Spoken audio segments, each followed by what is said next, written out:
I want to say a big warm welcome and thank you to the panelists. And I think everyone here can understand it takes a lot of guts to get up on the virtual stage and share from your own experience. So thank you for having those guts, Mary and Dean, Dick and Renee and Paul. Alrighty, so to kick things off, first question is more kind of background, but I'd love to hear a little bit about how you discovered that diagnosis of younger onset Alzheimer's. And any of you are welcome to take it away. I'm Paul. Sure, Paul, you want to go for that? How did you discover your diagnosis? Stuff was happening at work, and I just didn't understand what was going on because my brain wasn't, I don't know what the heck it was. It just wasn't working right, and I just couldn't do what I normally could do, and I couldn't believe, I just started just to really get angry about it, and then got some migraines, and I got hauled into the office at work because I wasn't doing my job. I didn't, the way it was working, it wasn't, she changed everything for me, and then I couldn't figure out what she was actually wanting me to do. And it just, it just kept going bad. Mm-hmm. So for you, some of that first things that you were noticing wasn't on the job at your work, and finding like things were difficult that didn't used to be difficult. Yes. And that was giving you the hint that something was up. Thank you. Mary and Dean. It was an interesting journey because Dean never has felt like anything is different in his brain. And so it was the summer of 2018 when he just couldn't seem to retain when we were going on our summer travels. And I would tell him over and over again, and I would write it down on a sticky note, and it never just seemed to stick. And so that just seemed wrong. And so because he didn't feel as if if you felt like you didn't have anything going on. No. And so it was hard to convince you to go get tested. Yeah. Yeah. And so I was really grateful when he was up for going to get a baseline test. And then 3 months later, we had a really good experience of ruling out anything else. And so it took us only about 3 months to get his diagnosis. So I'm grateful that it was pretty straightforward. Yeah. Yeah. I'm glad to hear that was straightforward. I know it can be a common experience for folks that are younger to find that diagnosis process takes a very long time. So people aren't necessarily expecting it at that younger age. Okay, well, thank you. Thanks for sharing. Great to see you, Dean and Mary. Renee and Dick, are you still with us there? Hi. Hi there. Can you share a little bit about your journey as far as discovering your younger onset Alzheimer's diagnosis? Yes. Well, we're both retired from our careers, and I really enjoyed doing crossword puzzles, and the puzzles just got harder and harder. I don't know why they kept making them harder. And I remember we were fairly new in Olympia. We lived in Portland all of our careers. And I went to a neurologist here in Olympia, and she did the head, heel toe, see if I could, walk a straight line, something like that. And I talked to her about doing the crosswords and how I always do the crosswords. And she said, well, do the crosswords if you like. Don't do them if you don't like. It's not going to make any difference. And I thought, well, shit. So then we got a second opinion, and we started going to the University of Washington, and we got a diagnosis. we have a grandson who's now 2.5. And he was just a teeny baby, but he and my daughter and son-in-law were all in the meeting when I got the news that it was, in fact, Alzheimer's. And I had a really big cry. And from that point forward, everybody in the family, my extended family, have been really helpful, because I have long-term memory. I'm getting these flashes of memories, nice memories from many years ago, totally forgotten about. But I can't remember if I ate lunch or not, which is really, there's many things, many daily things that are upsetting. Let's see what Dick wants to say, unless you have more questions. Oh, I have plenty more questions. Dick, did you want to chime in at all there, or around kind of? I think just the kind of the warning signs were, this was back in like 2014 or 15. We were on a long trip, and I had a pair of pants that had a hole in the cuff, the bottom, expedition pants that I'd wear mostly in the morning. And probably about the third or fourth time, Renee said, "Where did that hole come from? Did that just happen?" It was sort of a warning sign, and but the diagnosis process was drawn out. So, but that's the way it is. So, at least for us. Yeah. Thank you. Thanks for sharing. Maybe I'll keep the spotlight on you two for a minute. If you care to answer the question of what challenges have you experienced and how have you approached them? You don't have to list all of them, but if any. But the crossword puzzles was number one. I heard that loud and clear. But what comes to mind when you think about some of the challenges that you faced with Alzheimer's, and what are you doing to cope with some of those challenges? Well, Dick's doing a really good job of keeping food in the refrigerator that most of the time has labels on it. So I'll know where to find things in the fridge, and they get moved around and I can't always find what I'm looking for. But I've learned more workarounds. I can take everything out of the whole darn refrigerator until I find the peanut butter if I need to. And I'm allowed to stay home alone. If Dick's gonna be gone for an overnight for some meeting or something, then my sister will come and stay with me, or I'll get taken to the daughter with the little boys, so that there's always somebody with me most of the time. Yeah. I think one of the biggest burdens that fell on me, or at least I feel it, is I'm a semi-full-time medical financial administrator, and that's a pain. But that's the way it is. So I just need to learn to budget more time for that, and be more patient on explaining. Calendaring and math are real challenges. So, we're still searching for the perfect calendar. Oh yes. Anyone else having that search for the perfect calendar right now? Yeah. I think that's a common one. Yeah.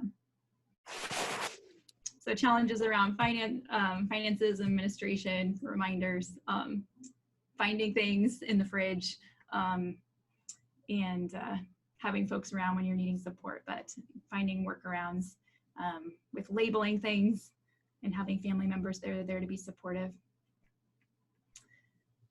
Thank you very much. Mary and Dean or Paul, any one of you want to chime in on kind of challenges you've experienced in the midst of Alzheimer's and kind of some of the ways you've coped?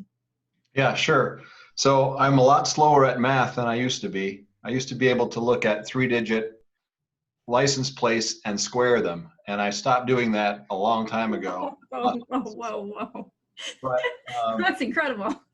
Now you can only square 2 digits at a time in your head. I have trouble scoring my maths. Yahtzee. Not Yahtzee. My golf cord. It's 4 + 5. That so 9. It's kind of slow. But I keep what's going on and what's around me. We have this calendar that we were from the ADAPT program. From the ADAPT program. So we have a huge calendar with everything on it, and then a clock next to it that's electrical that gives you the date and the time and everything else. So you've got everything in one place in the house where you know what's going on and you can see what's there. That's been huge. It's been such a good tool for us, hasn't it? Yeah. Yeah, because Dean knows to go to the calendar to see what's going on today, and that sets the tone for the day and gives him a place to go without asking me about it all the time. So it's really nice. Yeah. It's a good thing. So calendaring we're still working on, and I've also asked people who want to schedule doing something with Dean to be sure to loop me into that conversation, because staying on top of email and texts isn't a big priority for Dean right now. And so having folks just copy me on the emails or in the texts, it's very helpful. So Dean's short-term memory is actually sometimes very good and sometimes not good at all. So it's hard to know when you'll remember what I said and when you won't.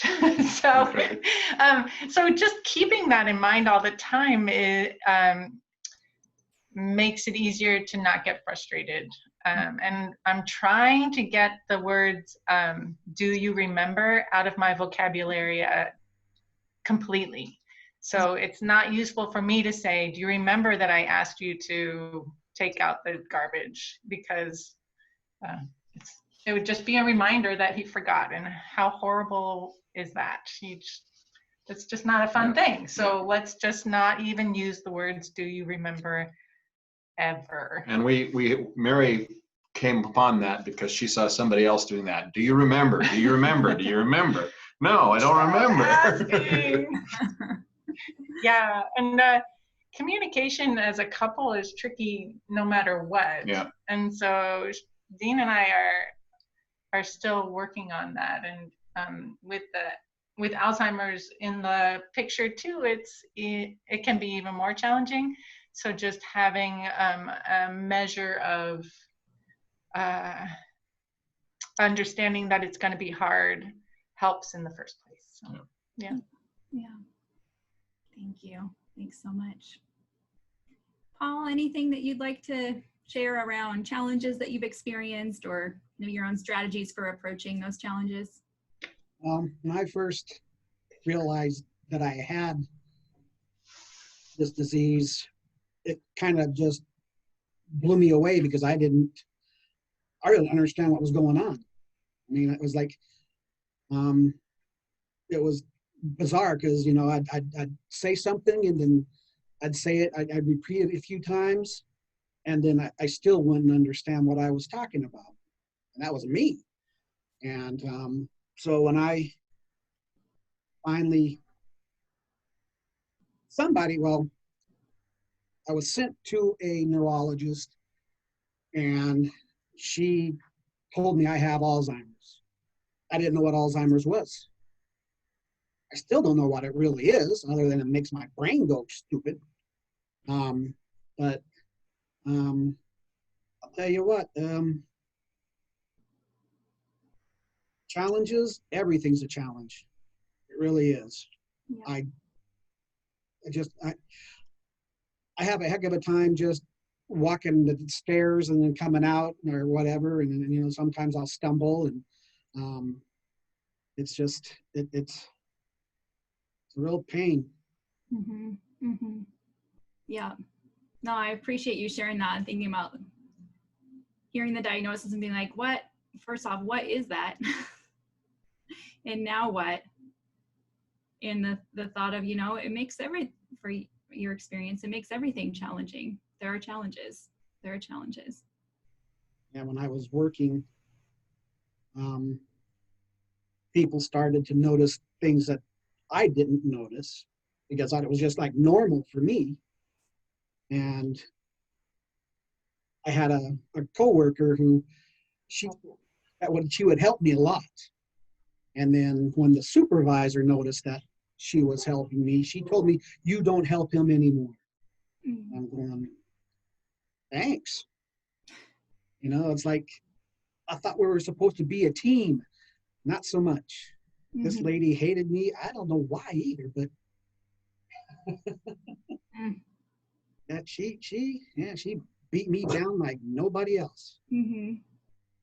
I appreciate you sharing that. I'm sure that a lot of people can resonate if they were diagnosed while they were still working, with that thought of other, you know, people not necessarily understanding, especially if they didn't know the underlying cause of what's going on.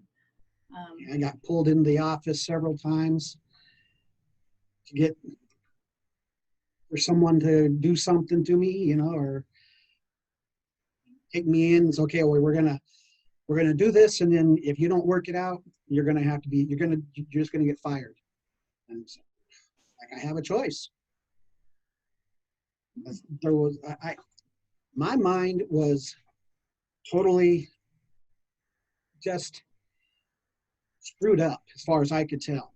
And it just, in any other way I tried to make a difference or to try to make it like I could understand what I was doing, which I really didn't, and I still really can't most of the time. But it's when I try to take over, that's when I get in a lot of trouble. I lose everything that I was thinking about, and then I'll start looking around and I go, how did I get outside? Why did I go outside? And, you know, it is just such a weird thing that, you know, I don't feel like it's me. It's just somebody else that's messing with my head, and I'm trying to get them out of it, and I just can't. And that just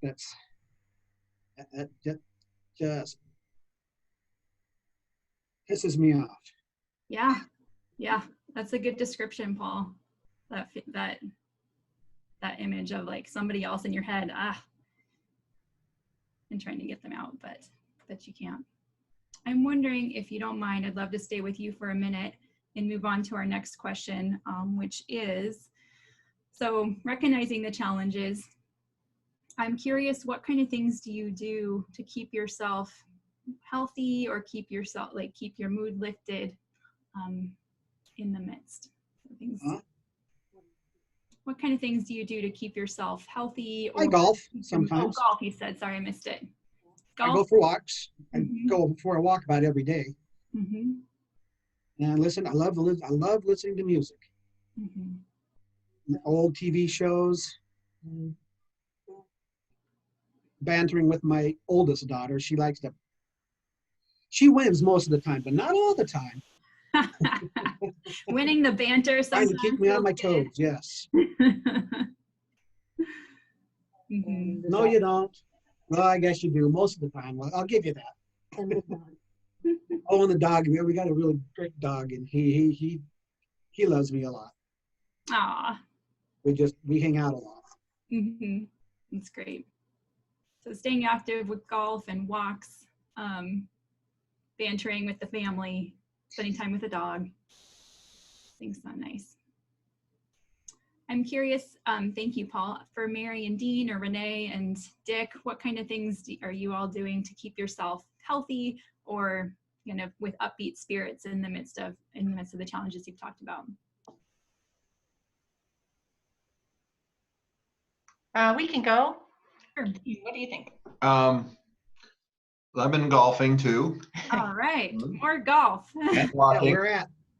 And there's lots of online exercises out there. Fitness Blender is one of my favorites because she sweats when the other guy doesn't because he's just too nasty. So I stay away from him.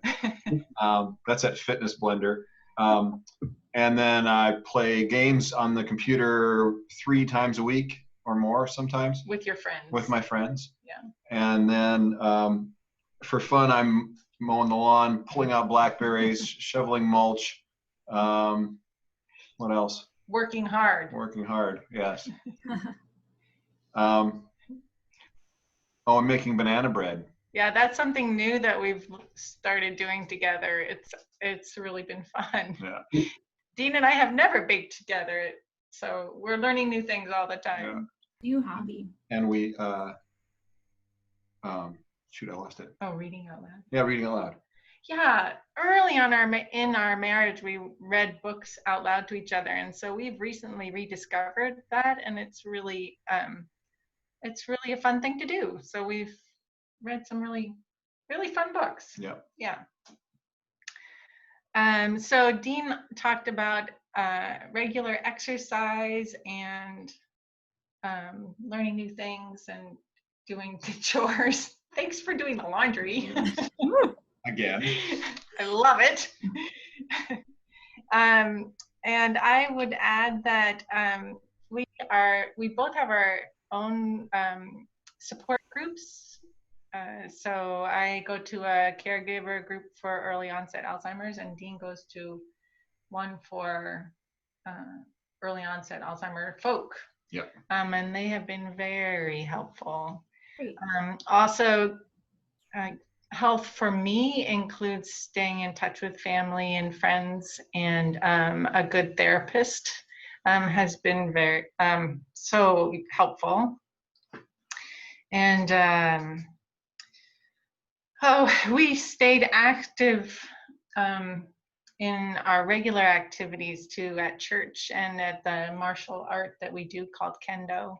Harder to do now during COVID times, but we still have times for connection there too. So staying socially active has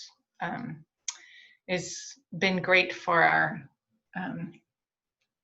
mental health too, spiritual health. Yeah.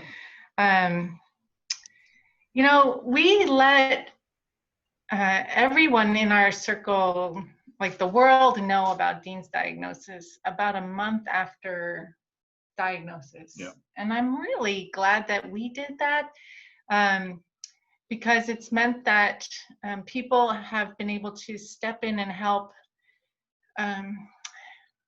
pretty easily. Help Dean. So there's some of the games are map This related. computer game. And okay, we got to go from here to here. Okay, I don't know how to get from there to there. Okay, I'll come back. Follow me. We'll get there. All right. And then we go down and do the stuff we're gonna do there. And then we go back someplace other place, and then they drag me someplace else and put me down there. Right. So if folks didn't know that Dean had Alzheimer's disease, then it would have been really annoying because getting from A to B used to be easy for Dean, and now it's not. And Well, I can, but it takes mapping to do it. It's really hard. Takes forever. I'll just follow you. Keep going. So having somebody step up to lead naturally is just awesome. And I find that I don't have to like if we were trying to keep it secret, I'd be in this awkward situation of having to like cover for you when things aren't going the way you would expect them to. And now we can just rely on the grace of the people around us, that they will step forward and be understanding. And we have just been so grateful for the way people have done that. It's been good. Thank you. So we also, sorry. Yep. So that has been really key to our happy and healthiness. We didn't talk about making sure our diet is good. The mind diet we try to keep to, and I guess that's it. So thanks. A lot there. Thank you. It was very, very thorough. So as far as keeping yourselves healthy and lifting your spirits, you've also been quite active, keeping up with kind of old past hobbies like golf and a little bit of kendo, and new hobbies, baking together.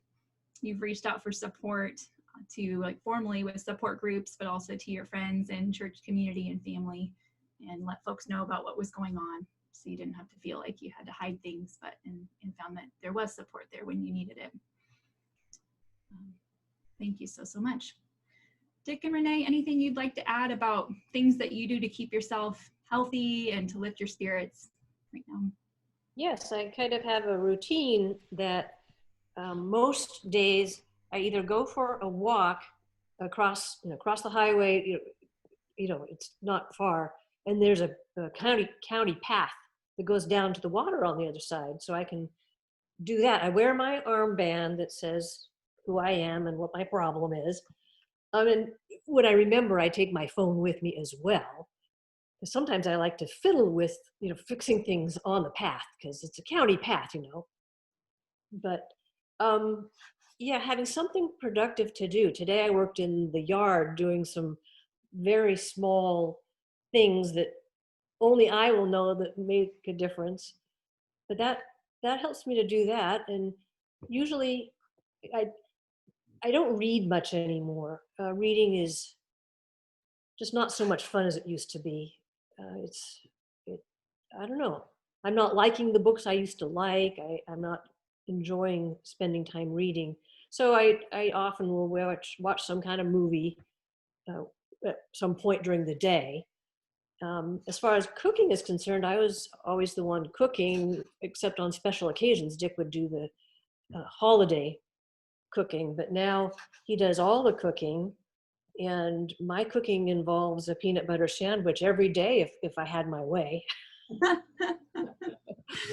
But Dick likes to tries to get me more about variety, and he certainly likes more variety.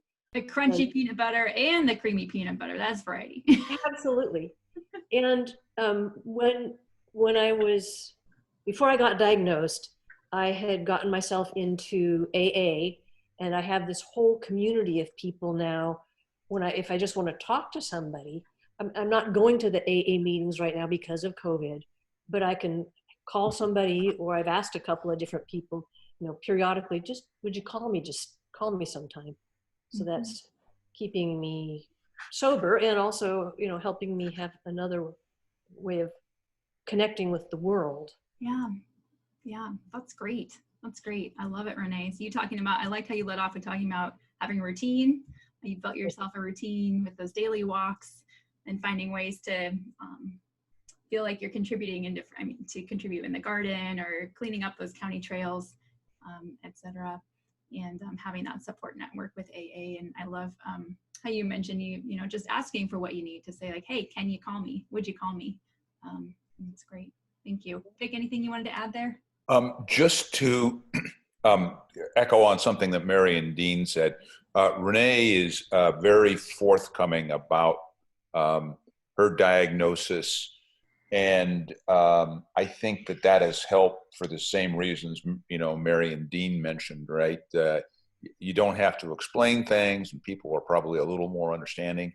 And yeah, Renee is just very direct, forthcoming, and, that actually impresses people in terms of her willingness to, confront things, as it were, in terms of our situation.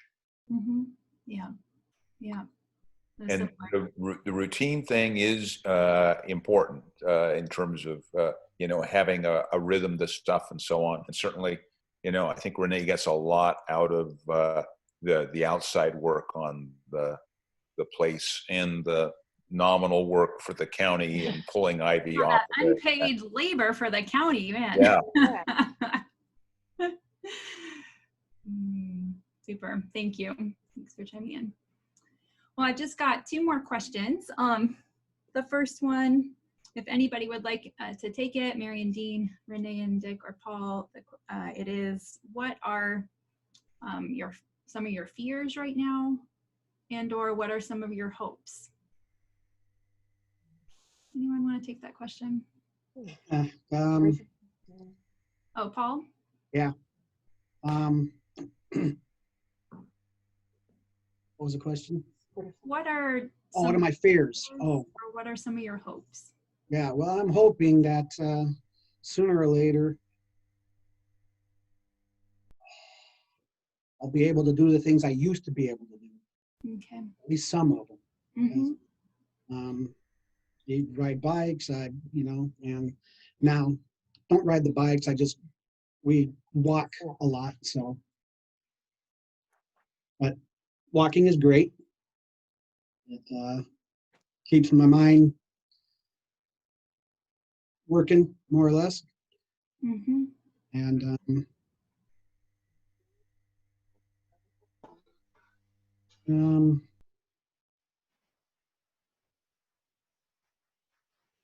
I don't know. It's just like my brain is still trying to wrap around something up there, and it's not letting me say what I want to say. So I'm gonna just kind of back out at the moment.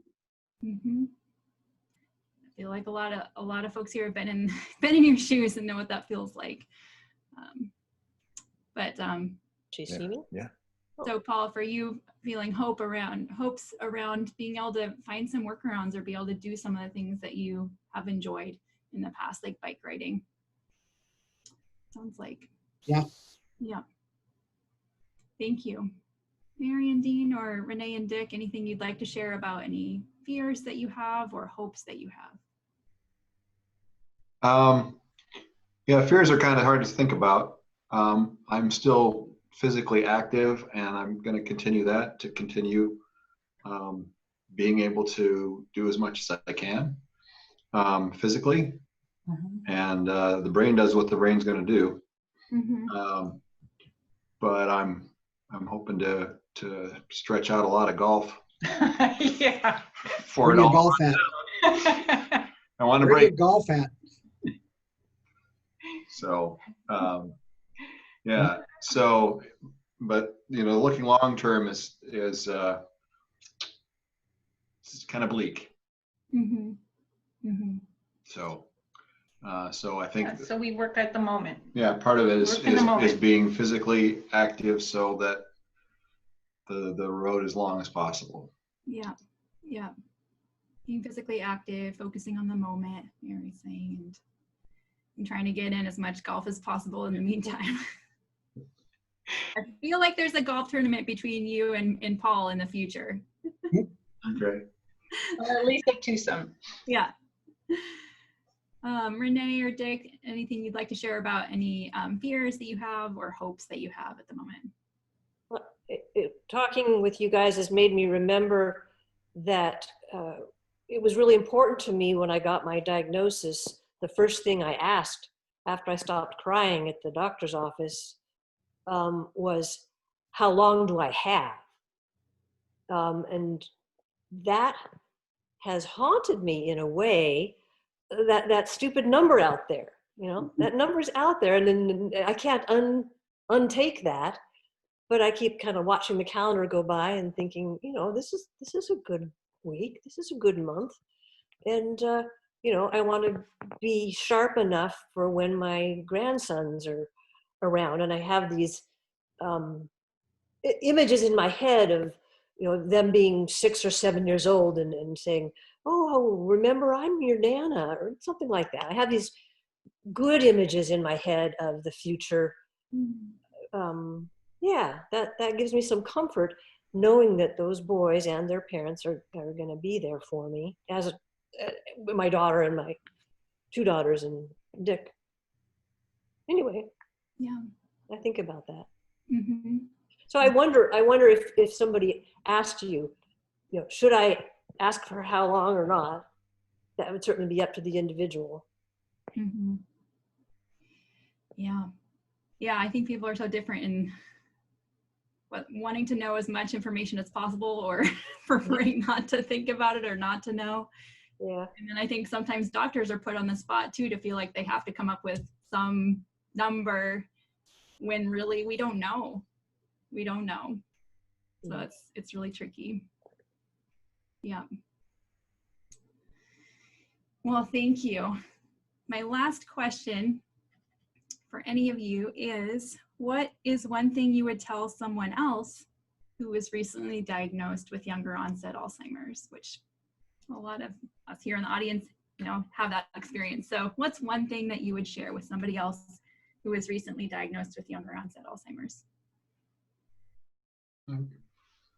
Mary and Dean? Okay.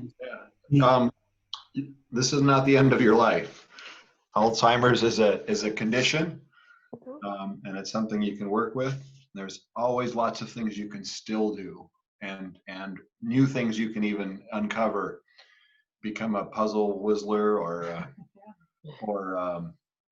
find a new passion of something, planting seeds or whatever that makes you feel like a human and in some control of what you're doing. Dean, can we hire you to come work in the clinic and just sit out right outside the clinic door and talk to people after their diagnosis? You are what we need. Thanks, that's really encouraging. Yeah, and I would find myself wanting to tell that person that life isn't going to be as you expected or hoped it would be, but it can still be filled with useful activity and joyful times. There are lots of joyful times. Thank you, Dean. Thank you, Mary. Paul or Renee and Dick, anything you'd like, something you would say to someone recently diagnosed with younger onset Alzheimer's? So to echo something that Mary said earlier, being in the moment, I'm certainly more aware of that, particularly when you have, like grandkids around or whatever. And then the other thing, and this is probably for both, but maybe more for the caregiver side of the equation. I was always an optimizer, came from a high-tech world, everything, faster, better, cheaper, right? Well, at a certain point, it's a little tougher to optimize than it used to be. And so you gotta, good is better than best on some of the solutions to things, but that's just a personal challenge for me, right? So, I guess I'm sub-optimizing now, but maybe I am optimizing for our given situation. Yeah. Living in the moment and being okay with good enough versus having to make it perfect. Yeah. Best I can do. You're echoing that, Paul? Yep. Doing the best you can do. Super. Renee, was there something you were wanting to add there as far as what you tell someone else diagnosed with younger onset Alzheimer's? No, I think you guys pretty much covered it.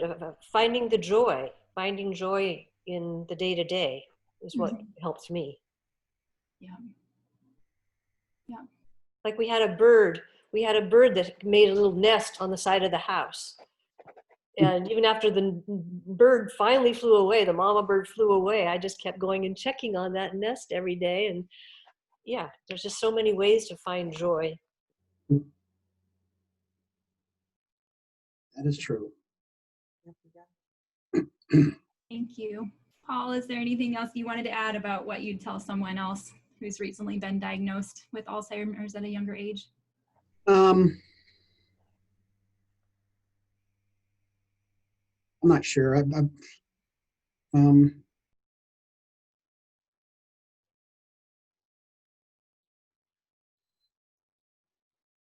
I guess just enjoying everything you can and do everything you can. Ride bikes, do whatever, just be happy, be safe. Because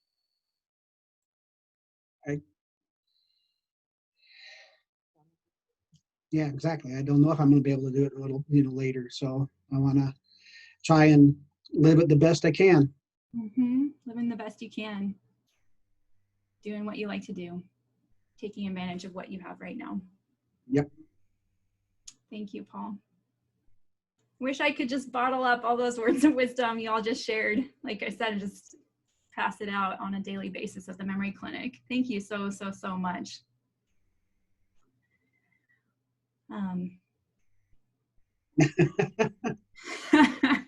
Maybe someday I'll be able to. All right, well, those were all my questions. Thank you so much, each panelist, Mary and Dean, Paul, Renee, and Dick. Again, I want to acknowledge your courage in showing up today on a computer screen in front of a bunch of strangers and talking about your experience with Alzheimer's. It's so meaningful and impactful to hear about your experience and to feel like you're not alone and that others kind of have a sense of what you're going through. and to hear how you've coped, how you've managed, and hear some of your words of wisdom about taking each day for what it is and making the most of it. So thank you very, very, very much.